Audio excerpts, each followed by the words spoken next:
Well, hello everybody, and welcome to the Holtz Mitchell channel and Tips Blitz at tipsblitz23.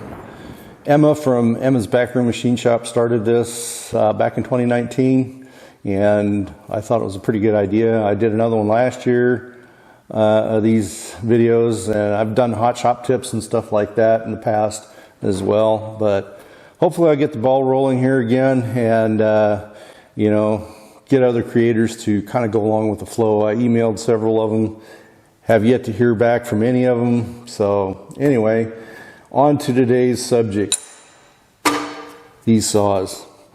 Now, evolution brought these things out, I forget how many years ago, and they caught on quickly and people really liked them for a while, and now all of a sudden they've kind of faded out of the picture a little bit.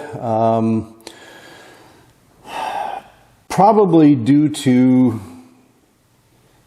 small errors that are being made in operation of these things, because they can be quite fickle. And I've trashed a couple blades. Boss Man trashed one here not too long ago.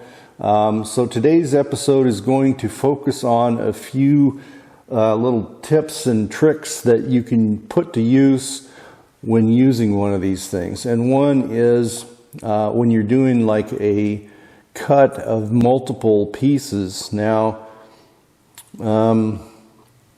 it's all in the clamping on these things. You're going to have to use certain aids or tricks when you're clamping your workpiece, because like angle iron, if you're just doing a 90-degree cut, you can't just clamp it in there and expect it to hold. The saw is going to rip it out of the vise, turn it on its head, and trash the blade. And these blades can get quite expensive from what I've seen.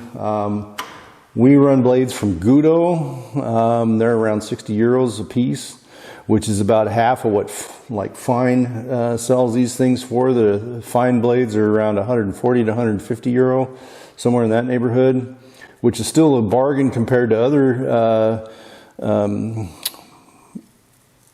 manufacturers where there's, some of these blades are upwards of 300 and 400 euros, so it gets expensive fast. So anyway, I'll bring the camera around here and show you guys different methods for clamping stuff, either on miters or with multiple work pieces in the vise. And this works really well. And then also with angle iron, there are various ways that you can clamp it in without it ripping out of the vise, especially on a miter cut. You're going to have to, put in additional pieces in order to facilitate proper clamping, because the vise here, I'll bring the camera around here and show you guys up close what I'm talking about before I try to confuse you with trying to explain it. So let me bring the camera around. So here we have the vise in the machine, and normally in these kind of cutoff saws, when you put a square on the jaws here, there's a little bit of a overhang where the jaw is still touching up here, but there's a gap down below, and that's to facilitate the deflection from the pressure that you put on the vise. Now, in this machine, for some reason, I don't know why they did this, they don't have that.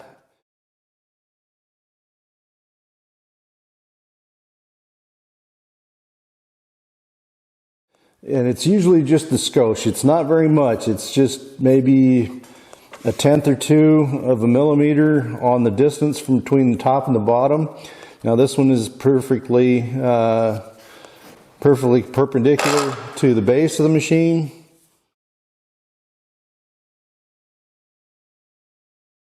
So this is what I was talking about with angle iron. When you have a stack of these, you close the vise, and you're not always going to get even pressure, and usually what happens is the vise will kind of spread up top, and I'm sure that's what's happening here. So in order to compensate that, we add a little piece of MDF This is just a scrap piece. Just throw that in there, and then put the grunk on your vise.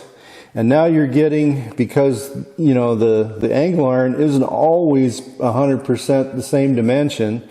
There's going to be, you know, differences of up to, you know, who knows, a couple hundredths up to a couple of, you know, tenths, whatever, in width and so forth.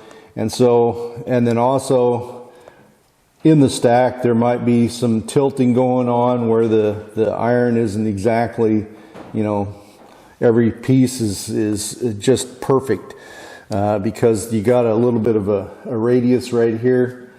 And so you're never going to get a perfect stack. And what this does is compensate for that little difference, where you're going to have pieces that are loose down further in the stack or way up on top. And those are the pieces that are going to get ripped out of the vise when the cut is made. And same thing with flat iron. Now, when you're cutting a piece of angle iron, just a solo piece of angle iron, at a 90-degree angle, this is the way you want to put it in so that it doesn't rip out of the vise.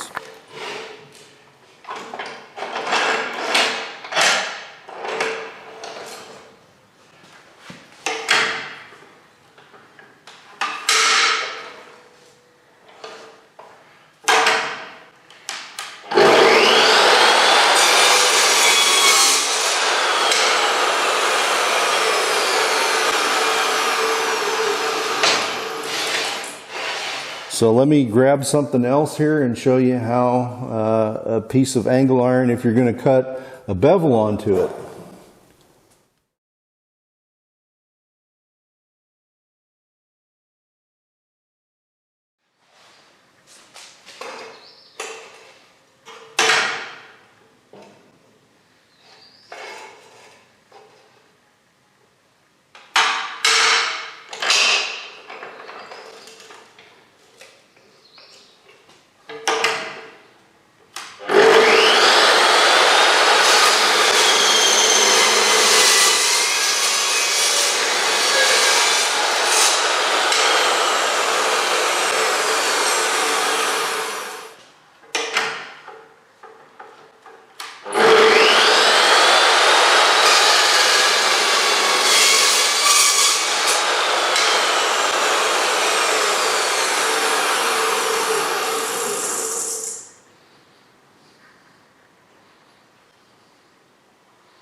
Well, everybody, that's a wrap for today's little episode of Tips Blitz, tipsblitz23.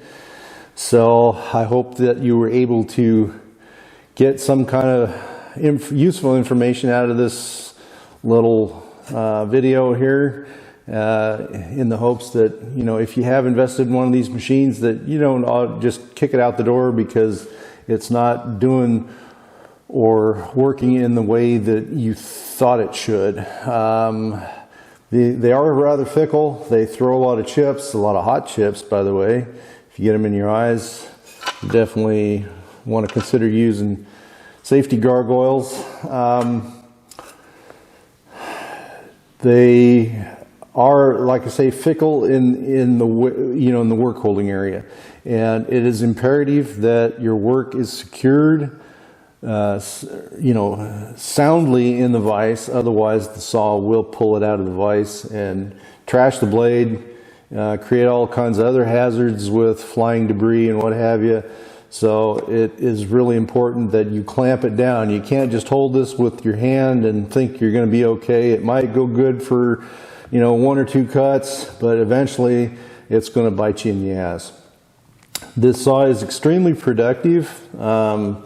The company bought this thing. I'm just tickled plumb shitless with it. We do a lot of these angle irons for tables and as stabilizers. And so when these things get cut, rather than the 15 to 20 minutes cut time that it takes for one cut on these on the old cutoff saw there, I'm done with the entire package. Deburred, repackaged and out the door in less time than it takes just to make one cut on the old cutoff saw. So just keep that in mind. These things are not without their hazards and frustrations, but overall I'd say it's well worth the investment. So consider that if you haven't gotten rid of it yet, or plan on getting rid of it, or are considering purchasing one of these things. They're best suited for hollow profiles and stuff like that. For solid steel in bigger diameters, it